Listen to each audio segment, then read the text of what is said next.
Hi అండి. అందరికీ నమస్కారం. Welcome to my channel. ఈ వీడియోలో ఏపీ ప్రభుత్వ పెన్షనర్లకు, ఉద్యోగులకు 30% ఐఆర్ ప్రకటనకు డేట్ ఫిక్స్. ఐఆర్ టేబుల్ విడుదల అంటూ అప్డేట్ రావడం జరిగింది. మరి దీనికి సంబంధించిన పూర్తి వివరాలు వీడియోలో తెలుసుకుందాము. వీడియో అయితే ఎక్కడ గాని స్కిప్ చేయకుండా ఎండ్ వరకు చూసేయండి. అప్పుడే ఇన్ఫర్మేషన్ పూర్తిగా అర్థమవుతుంది. అలాగే వీడియో చూస్తున్న ప్రతి ఒక్కరు వీడియోకి లైక్ చేయండి ఫ్రెండ్స్. ఈ వీడియోని తోటి ఉద్యోగ పెన్షన్ మిత్రులతో అయితే షేర్ చేయండి. కొత్తగా మన ఛానల్ చూస్తున్న వారు ఇంకా ఎవరైనా సబ్స్క్రైబ్ చేసుకున్నట్లయితే వెంటనే మన ఛానల్‌ని సబ్స్క్రైబ్ చేసుకోండి. సో, దీని ద్వారా నేను చేసే లేటెస్ట్ వీడియోస్ అన్నీ మీ వరకు రీచ్ అవుతాయి. ఇక ఆలస్యం చేయకుండా వివరాల్లోకైతే వెళ్ళిపోదాము. ఫ్రెండ్స్, ఇక విషయానికొచ్చినట్లయితే ఆంధ్రప్రదేశ్ ప్రభుత్వ ఉద్యోగులు మరియు పెన్షనర్లకు ఒక అత్యంత తీపి కబురు అందబోతోంది. రాష్ట్రంలో 12వ వేతన సవరణ కమిషన్ నివేదిక రావడానికి మరికొంత సమయం పట్టే అవకాశం ఉన్నందున ఈలోపు ఉద్యోగులకు ఆర్థికంగా వెసులుబాటు కల్పించేందుకు 30% మధ్యంతర భృతి ప్రకటించేందుకు ప్రభుత్వం రంగం సిద్ధం చేస్తోంది. ముఖ్యమంత్రి నారా చంద్రబాబు నాయుడు గారు గత ఎన్నికల సమయంలో ఉద్యోగ సంఘాలకు ఇచ్చిన హామీ మేరకు పీఆర్సీ ప్రక్రియ పూర్తయ్యేలోపు ఖచ్చితంగా ఐఆర్ ఇచ్చి తీరుతామని స్పష్టం చేశారు. దీనిపై ఇప్పటికే ఆర్థిక శాఖ అధికారులు వివిధ దఫాలుగా లెక్కలు వేసి ప్రభుత్వానికి నివేదికలు సమర్పించారు. సో, ఉద్యోగ సంఘాలు కూడా ప్రస్తుతం పెరుగుతున్న నిత్యావసర ధరలు, ఆర్థిక భారాల దృష్ట్యా 30% కంటే తక్కువ ఐఆర్ వద్దని బలంగా డిమాండ్ చేస్తున్నాయి.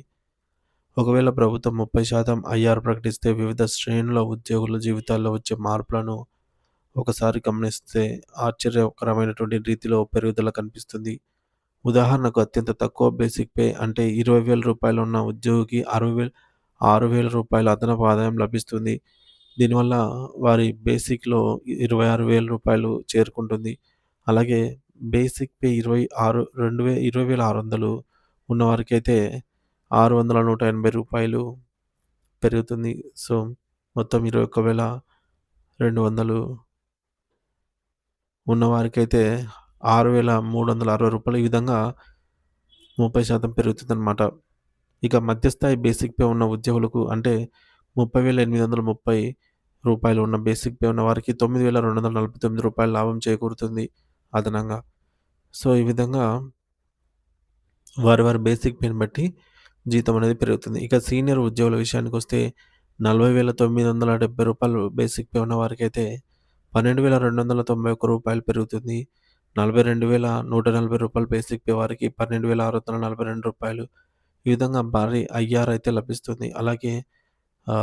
51,140 బేసిక్ పే ఉన్న వారికైతే రూ. 15,342 ఈ విధంగా అయితే పెరగటం జరుగుతుందనమాట. సో, వారి బేసిక్ పేని బట్టి.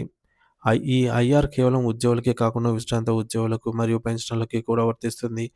వృద్ధాప్యంలో పెరుగుతున్న వైద్య ఖర్చులు, కుటుంబ అవసరాల దృష్ట్యా పెన్షనర్లకి కూడా ఐఆర్ వల్ల గణనీయమైన ఊరట లభిస్తుంది. పీఆర్సీ నివేదికలు మరియు అమలు ప్రక్రియ సుదీర్ఘంగా సాగే అవకాశం ఉన్నందున ఐఆర్ అనేది ఉద్యోగులకు తక్షణ ఆర్థిక భరోసానిస్తుంది.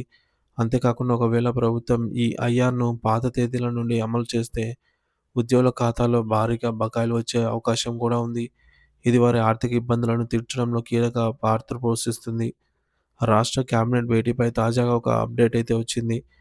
ఈ నెల 24వ తేదీన జరగాల్సిన కేబినెట్ సమావేశం కొన్ని కారణాల వల్ల రద్దయింది. ప్రభుత్వ ప్రధాన కార్యదర్శి సీఎస్ జారీ చేసిన తాజా ఆదేశాల ప్రకారం ఈ సమావేశం 29వ తేదీకి రీషెడ్యూల్ చేయబడింది. ఈ నెల 29వ తేదీన సమావేశంలో ఐఆర్ ప్రకటనపై ముఖ్యమంత్రి కీలక నిర్ణయం తీసుకునే అవకాశం ఉంది అని అంతా భావిస్తున్నారు.